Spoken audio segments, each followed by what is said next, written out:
Mae ysgolion y Wladfa a Prosiect yr Iaith Gymraeg gan Cyngor Prydeinig Cymru yn chwilio am athrawon i fynd i weithio draw yn y Wladfa. Mi wnes i ofyn i rhai o staff a dysgwyr a phobl y Wladfa sut mae athrawon o Gymru wedi helpu nhw i ddysgu Cymraeg a pham ei fod hi'n bwysig i athrawon o Gymru fynd draw i weithio yno.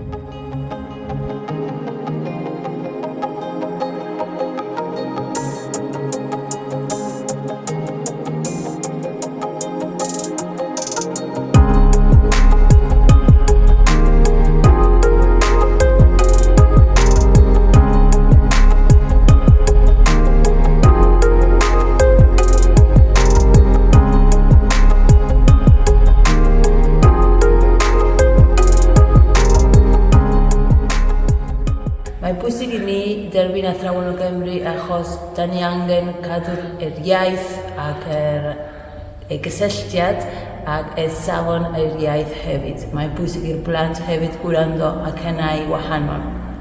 Mae bwysig achos mae nhw'n rhoi cefnogaeth i ddysgwyr yn bob dosbarth, ysgolion sy'n yn yr ardal ac rhoi hyder hefyd i bobl newydd sy'n dechrau ddysgu Gymraeg.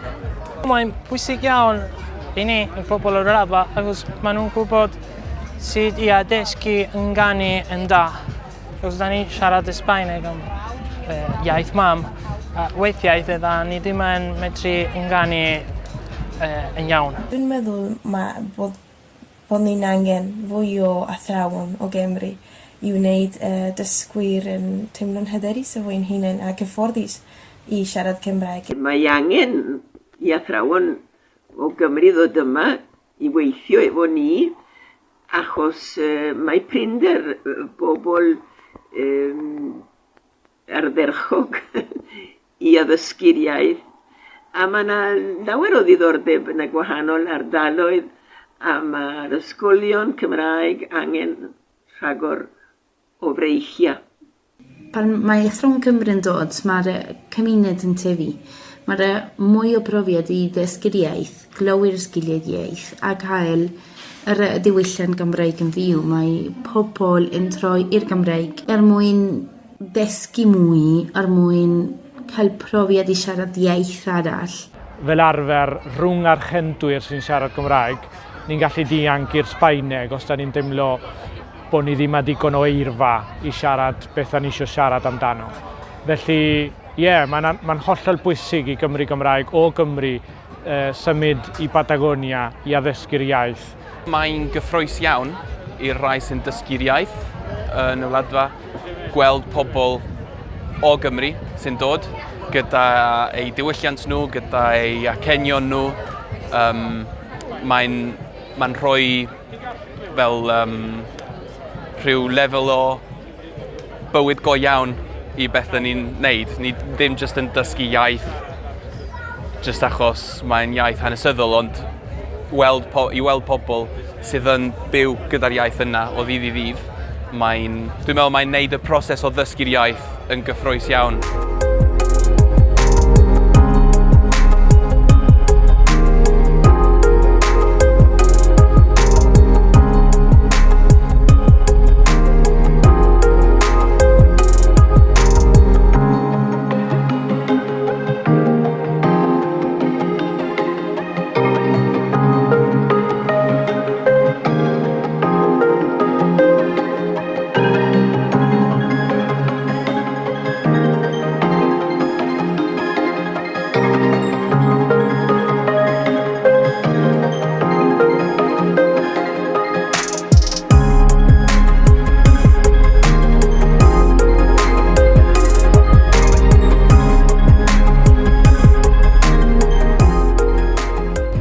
Beth ddiddorol efo'r athrawon o Gymru sy'n mynd i'r Wladfa ydy bod dydyn nhw ddim yn siarad Ysbaeneg, pobl o'r Wladfa ddim yn siarad Saesneg, so maen nhw'n addysgu Cymraeg trwy'r Cymraeg bob amser. Mae'r athrawon yn dysgu mewn ffordd chwiliog i'r iaith Gymraeg. Maen nhw'n gynnal gemau, ganeuon A dyna sut mae pawb yn gallu cael blas o'r Gymraeg am y tro cyntaf ac yn parhau wedyn. Hwn o Gymru wedi fy helpu i ddeall gwahanol acenion o'r iaith Gymraeg. A hefyd, trwy gynnal clybiau darllen, rwyf wedi gallu mwynhau mwy ar y llyfrau Cymraeg. Dwi'n meddwl bod cael athro sy'n dod o Gymru wedi helpu fi hefyd i ynganu yn well a hefyd yn helpu i gwybod mwy a nafod acenion wahanol a helpu cael acen o Gymru. Mae athrawon Cymru wedi helpu fi can dysgu'r iaith. Dwi wedi ddysgu'r iaith gan athrawon Gymru a ni gyd yn angen nhw. Mae athrawon o Cymru wedi ysbrydoli fi, achos fel arfer mae rhai sy'n mynd i Patagonia yn llawn basiwn dros yr iaith, a felly mae nhw'n achosi i ti deimlo'r basiwn yna hefyd.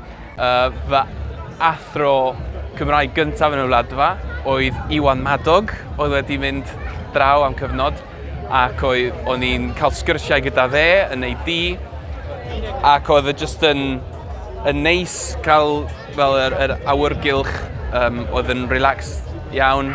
O'n i'n teimlo fe fel ffrind, ac o'n i'n coginio weithiau, ac ond yna o'n i'n gallu sgwrsio, ac oedd e fel cysylltiad gyda'r wlad ei hun, ond draw yn y Wladfa, lle oedd hynny'n arbennig iawn.